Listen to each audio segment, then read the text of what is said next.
lahat ng dokumento, pero nasa ibabaw mukha po ni BP Sara. Naku po. Ano ibig sabihin na to? Palabas? Oo, tama. Pagkatapos may panawagan at nagsisigawan, impeach. Impeach. Practice po yun. Practice, tama. Ang nagtuturo po at nagpa-practice ay isa pong kinatawan ng isang party list na ang nangingibabaw ay ang kanilang pagiging guro, ang pangalan ng party list na yun. Pero hindi naman siya guro. Kaya nga po, siguro, Naku po. hindi po siya guro, siguro. Pero lahat po ng bagay may hangganan at hindi Tama. po ninyo malilinlang ang katotohanan. Marami ho tayong pag-uusapan ngayon mga ka-reaction update PH. Unang-una na ho rito si BP Sara kung saan pinaghahandaan na ho ang kanyang impeachment. Nakita naman ho natin dyan sa Committee on Justice mga ka-update noong mga nakaraang araw. Yung kay Marcos Jr. lutong Macau o isang sarswela lamang mga ka-update. Pinakita lang ho ng mga congressman dyan na kaya ho nilang i-impeach si Marcos Jr. Pero bandang huli insufficient, mahina ho, hindi sapat yung inihain ng Makabayan Black laban ho dito kanino? Kay Bongbong Marcos Jr. Samantala, ito mga kadate, si BP Sara, nakita naman ho natin kung paano yung chanting ng mga hinayupak na mga kurap na politiko, pilit ho siyang ginigipit, pilit ho siyang iniipit. Diba? Ano hong expect natin sa mga congressman na bayaran? Wala ho tayong ini-expect dyan. Kaya kung mga kabdita, ito hong video na ito, kung isa kayo sa mga nasalanta, natatandaan nyo ho ba yung naging bagyo sa Cebu? Hindi ho bababa sa 70 ang nasawi doon mga kabdita na hindi ho natin makakalimutan ang matinding trahedyang yon dahil ho saan yon? Sa kapabayaan ho ng gobyerno. Saan? Sa flood control na ninanakaw ng mga kongresista, ng mga senador at walang iba mga kabdit, mismong presidente, dawit ho dyan. Kaya mga kabdita, eto hong video na ito para ho sa ating mga kababayan na pilit pa rin lumalaban sa korupsyon, pilit pa rin hong sinusugpo yung kabalbalan, kawalang hiyaan kasi kung hindi ho natin itutuloy ang suporta dito sa ating BP Sara mga kabdit, wala ho tayo, magiging nga ho tayo. Bakit to? Mga Duterte lamang naman ho ang naglinis sa ating bayan mga update. Nakakalimutan ho ba ninyo yung si Tatay Digong hindi ho yan nadawit saan? Sa korupsyon. Saan lamang ho siya dinadawit? Sa EJK. Dinadawit lamang ho si Tatay Digong mga update sa paglilinis niya sa mga gumagamit ng Coca-Cola. Pero dinawit ho ba siya dyan sa korupsyon? Sa flood control? Hindi ho yan dinawit sa korupsyon ng katulad ho ng administrasyon ngayon. Kaya patuloy lamang ho natin mga update. Itong 2028 presidential election, patuloy din ho ang ating suporta sa mga Duterte. Kasi nga mga kabdit, sila lamang ho ang mga totoong nagseserbisyo, nagmamahalo sa mga Pilipino. Nakikita naman ho natin kung pag ikukumpara natin ang dalawang administrasyon mga kabdit, kung sino ang pinakamagaling na leader at sino ang pinaka-weak leader. Sa panahon ni Tatay Digong mga kabdita, dumaan pa ho yung COVID. Pero nasurvive ho. Nasurvive ho ng ating mga kababayan. O isipin niyo mga kapdit, kung si Marcos Jr. ho yung naging presidente nung kapanahunan na iyon, masusurvive ho ba ng Pilipinas? Malabo ho yan mga kapdit, mapapabayaan. Mismong dito nga lang sa flood control mga kapdit, garapalan na ho yung pagnanakaw nila. Paano pa ho yan? Binibili ho yung mga vaccine saan? Sa ibang bansa.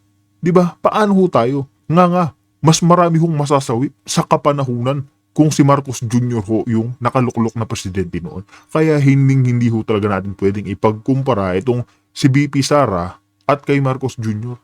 Si Tatay Digong at si Marcos Jr. Wala mga update, malabong-malabo pa ho yan. Di ba? Malayong-malayo yan mga ka-update. Hindi lang ito si BP Sara ang ating pag-uusapan kasi mga update. Kung hindi ho nyo kilala, itong nasa ilalim, nasa Abante News, Kerwin Espinosa, sumuko sa NBI. Ito ho yung self-proclaimed drug addict o yung pinakamataas ho mga update, drug user, drug leader, yan, kung ano man ho siya mga update, drug lord mga update, siya ho kasi tumakbo mayor, tapos isipin nyo, nanalo pa ho, nanalo pa ho yan, nanalo pa bilang mayor, kaya nakakatawa ho talaga ang nangyari dito sa politiko ng ating bansa. Hindi ho natin pwedeng sabihin na, alam nyo na, pero tingin ho natin pera-pera lang ho talaga, pero bandang huli, nilaglag din ho siya ng mga, alam nyo na mga palaka dyan sa Malacanang. Tingnan nyo, sumuko ho siya. Bakit ito? Kasi nakaano daw siya, nakadisgrasya. Kaya mga update, wala na ho tayong paligoy-ligoy pa kung bago lang ho kayo sa ating channel. Isang like, isang share. isang subscribe lamang ho. Sabay-sabay ho tayong magkinig, magkomento, mag-react dito kay Kerwin Espinosa, dito ho din kay BP Sara. Kaya mga update, reacta na ho tayo. Unahin na ho natin ito nga kay Kerwin Espinosa. Kaya mga update, reacta na ho tayo. Na ito dati, panahon ni Tatay Digong. Tapos nakalabas, panahon ng Marcos Jr. O ngayon, kulong na naman. Okay, sandali ha.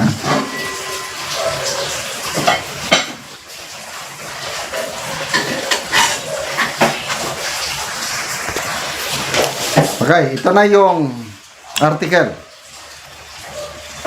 Basahin ko ha. Albuera Leyte Mayor Kerwin Espinosa surrendered to authorities on Thursday morning after a court issued a warrant for his arrest in connection with a murder case. The warrant was issued on Wednesday by Branch 14 of the Regional Trial Court of Cebu City, presided over by Judge Merlo Pasco Bagano. The court ordered Espinosa's arrest along with 4 other accused and recommended no bail. Ay, mahirap ito.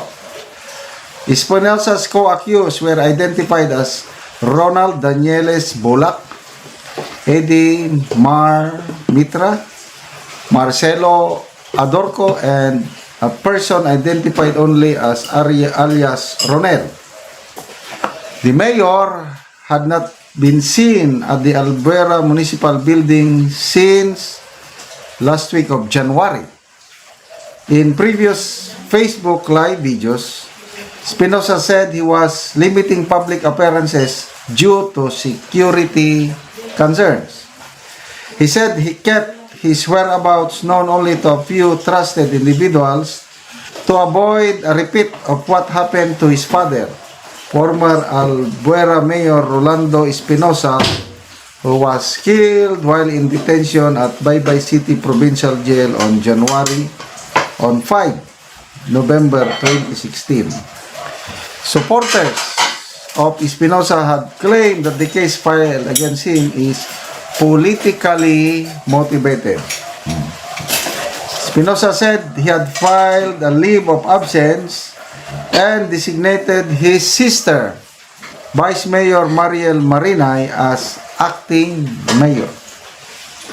Ayun. So, at least klaro na, no? Na, kasi ang alam ko, pwede pa rin siya maging mayor kahit may kaso na hindi pa naman final verdict ang korte. Ito, ongoing, mag-undergo pa siya ng trial. Kasi nga si Senator Rayla de Lima, panahon ni Tatay Digong, nakulong na rin siya. So hindi naman siya nag-leave of absence bilang senador.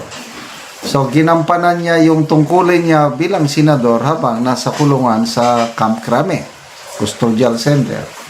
So ito, maganda dahil may kapatid siya. Grabe ano? Magkapatid nanalo sa Albuera. Grabe. Only the Philippines. So, politically motivated, I don't know. The fact na nag-issue yung judge ng warrant of arrest, mayroong puruhan. Okay. Probable cause.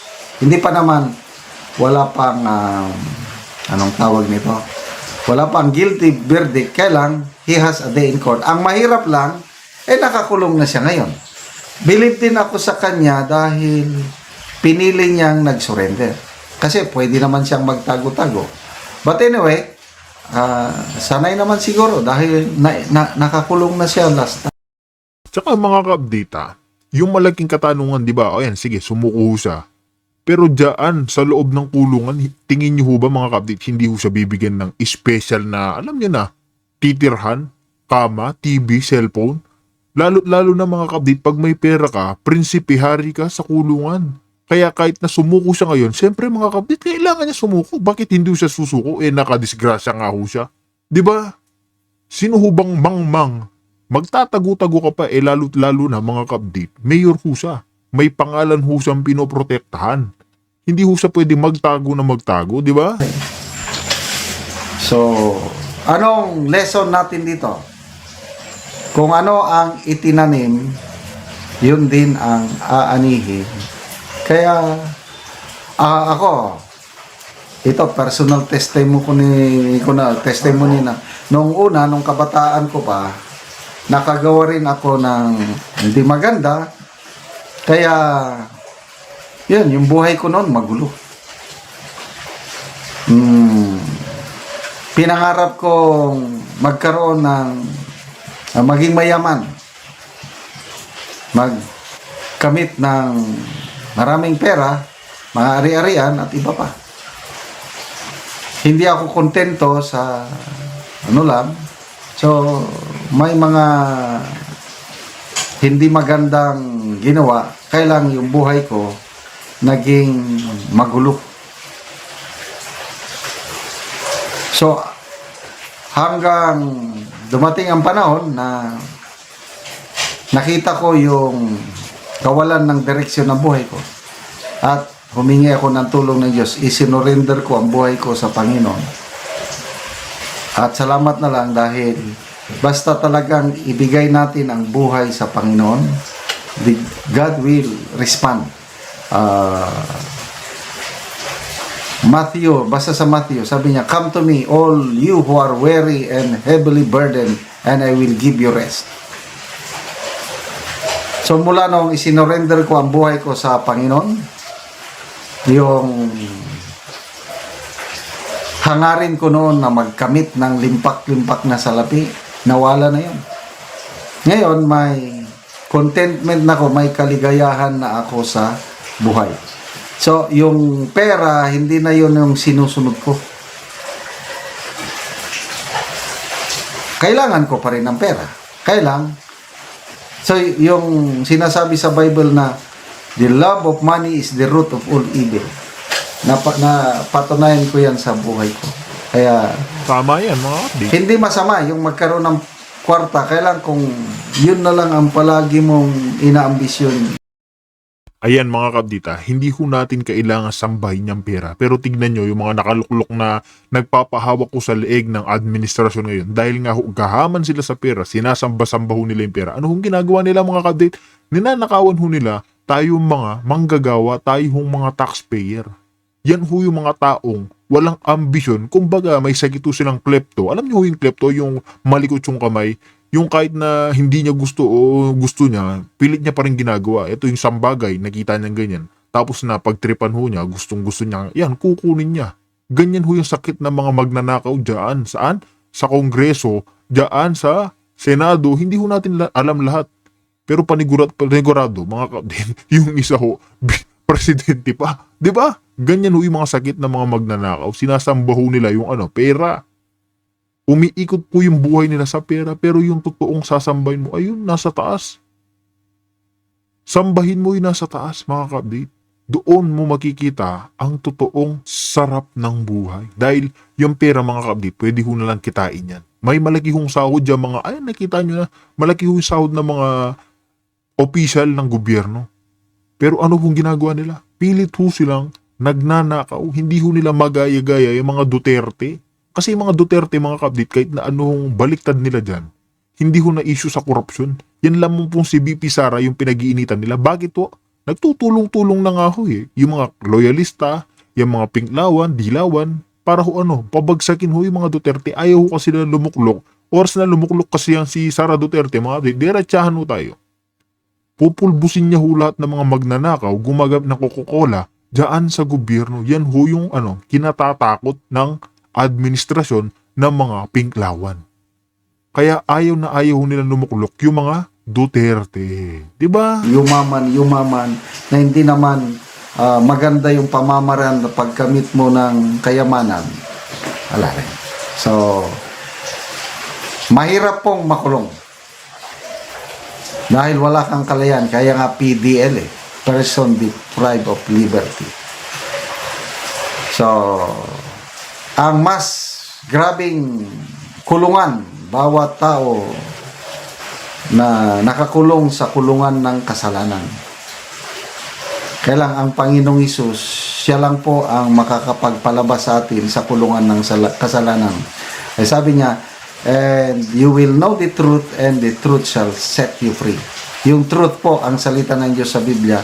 Kaya nakalabas ako sa kulungan ng kasalanan sa pamamagitan ng kapangyarihan salita ng Diyos. Ayun nga mga kabdit, napakagandang mensahe nga ho natanggap po natin dito kay General's Viewpoint.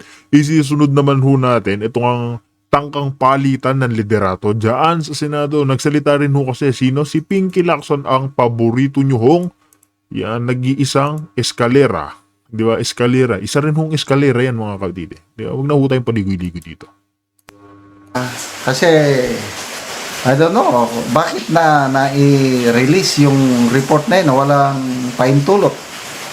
Leak nag-leak. So, basahin ko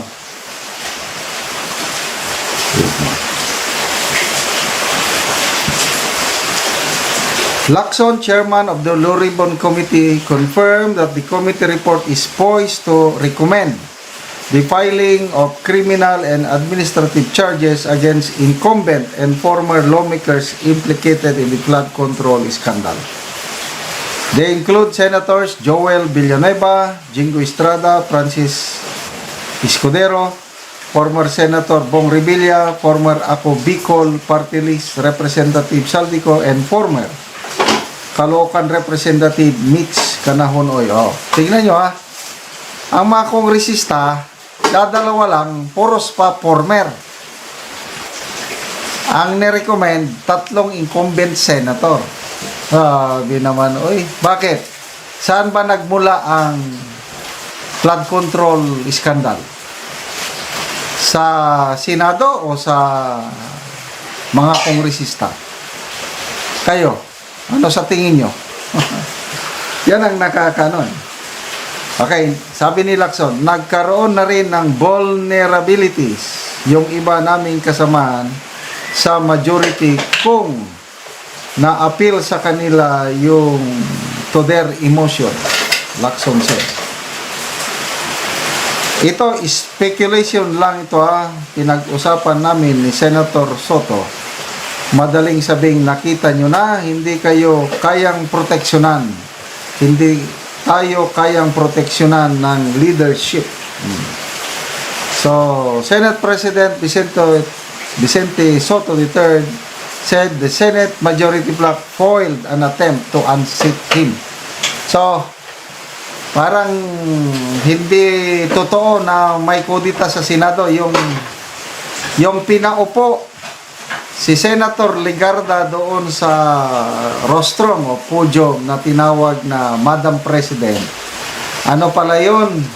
Kahit sino pwedeng upo basta payagan ng Senate President.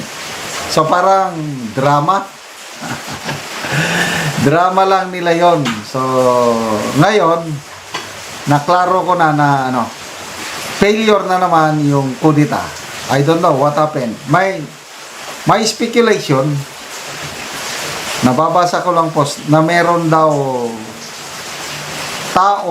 malaking taong politiko na nakialam. So dahil nakialam, Eto mga kabdita, dediretsahin ko na ho kayo sino ho yung malaking politikong sinasabi ho ni General's Viewpoint. Kaya nga hindi ho natuloy ang pagpapalit ng liderato na dapat nga si Sen. Loren Legarda ang loloklok. Diba? Pinigilan ho nino, ni asawa ho nino, ni Borles Queen, yan hong si Ralph Recto. Siya daw ho yung nakialam na pinipigilan niya ho. Yan ho yung mga totoong presidente mga kabdit, hindi ho si Bongbong Marcos. Kumbaga, parang hawak din ho nila sa leeg yang si Bongbong Marcos. Siya ho yung nagdedesisyon mga kabdit. Malatambalus-lus ho, di ba? Hindi na natuloy. But these are unconfirmed speculation. So, sa tingin ko, ang Senate President pa rin, si Senator Soto. Dahil meron akong dating kasamahan, retired general din, senior ko, nag-text sa akin, sabi na, Johnny, yung pag-upo ni Legarda doon sa upuan ng normal yun. Kahit sino na i-authorize ng Senate President na mag-preside, tatawagin talaga na President, Mr. President, o Madam President. Pinasakay lang ang kwan. So, anyway, good luck sa minority bloc. But I believe na this will not be the last. Sabi nga ni Senator Lacson na yung kudita sa Senado is a continuing crime. Tuloy-tuloy yan. Kasi nga, napakaliit yung pagitan, napakaliit ang lamang ng majority. 9 and 15. So, sa nakikita ko lang, may tatlo na madaling sumakabilang grupo. Magkapatid na Bilyar at saka Pia Cayetano. So, tul na. So, problema yung pang 13. Siguro, hindi nila na-convince si Senator Ligarda na sumama sa kabilang grupo. Kaya, yun, napigilan. Kaya, sinasabi na parang may term sharing daw sila. At the end, sa last part of kaya lang, hindi naman interesado si Senator Ligarda maging Senate President. Sa tingin ko lang. Balik tayo sa draft report.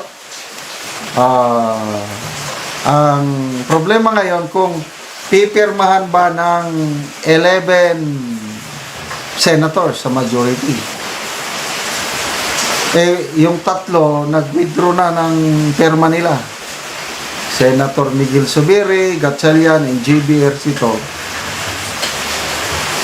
So, yun ang abangan natin kung makagather ba si Senator Lacson ng 11 signatures para maiakyat ito sa plenary papag-usapan. Kung walang 11, ay di tsapuera. No, may isang tabi lang, hindi pwedeng pag-usapan. So, makakakuha ba ng 11? Sa tingin ko, mahihirapan. Kung hindi magbagong isip itong tatlo, Zubiri, Gatchalian, mahirapan. Kasi nakikita ko rin yan, Senator Pia Cayetano, baka langanin ding mag-perma niyan. So, good luck sa Blue Ribbon Committee report na ito. Salamat mga kaibigan sa inyong pagsubaybay.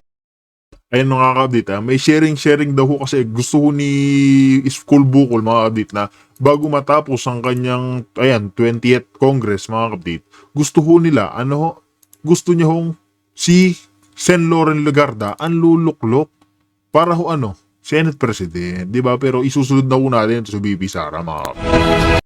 Ayan, wala na rin ho tayong paligid-ligid dito. Pakinggan na ho natin ito mga alam niyo na ho, mga babala ni BP Sara, lalo na sa mga panahon ho ngayong naghihirap po ang mga Pilipino. Dahil mga update, meron hong malaking bagyo na paparating sa ating bansa. Ang mga sakuna ng pagguho ng lupa sa Cebu at iba't ibang aksidente sa dagat ay nagpapaalala sa atin kung gaano kahalaga ang pagbibigay prioridad sa kaligtasan sa lahat ng aspeto ng ating buhay. Sa lugar ng trabaho, sa ating araw-araw na paglalakbay, at maging sa loob ng ating mga tahanan.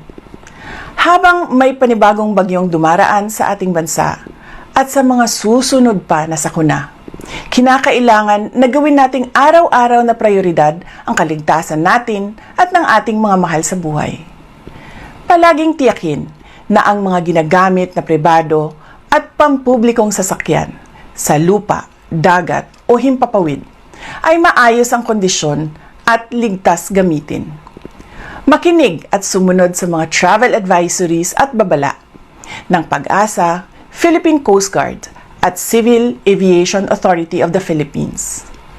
Ang pagguho ng lupa, pagkakakuryente, pagkalunod, pagkasira ng bahay at pagbagsak ng mga debris ay karaniwang epekto ng malalakas na ulan at hangin.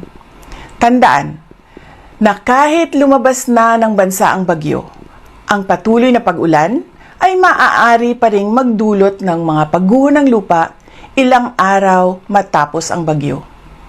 itinayo namin ang Disaster Operations Center sa tanggapan ng pangalawang Pangulo upang makipagtulungan sa mga lokal na pamahalaan sa pagbigay ng tulong sa ating mga kababayan. Ang DOC ay laging handa na magbigay ng suporta sa unang pagtugon ng mga lungsod at munisipalidad. Ang pagiging handa at maingat ay susi sa kaligtasan ng bawat isa. Kailangan natin mag-ingat, magtulungan at manalangin Tama. para maiwasan ang trahedya. Ayun nga mga kadit sa naging mensahe ni BP Sara, lahat to dahil ngayong araw na ito, kung hindi ho tayo nagkakamali mga kadit, may tatama hong bagyo dito sa ating mga kababayan sa Mindanao or sa Visayas. Kaya mga kadit, mag-ingat ho lahat. God bless you all. Kaya mga kadit, dito na rin ho natin tatapusin ng ating reaction video.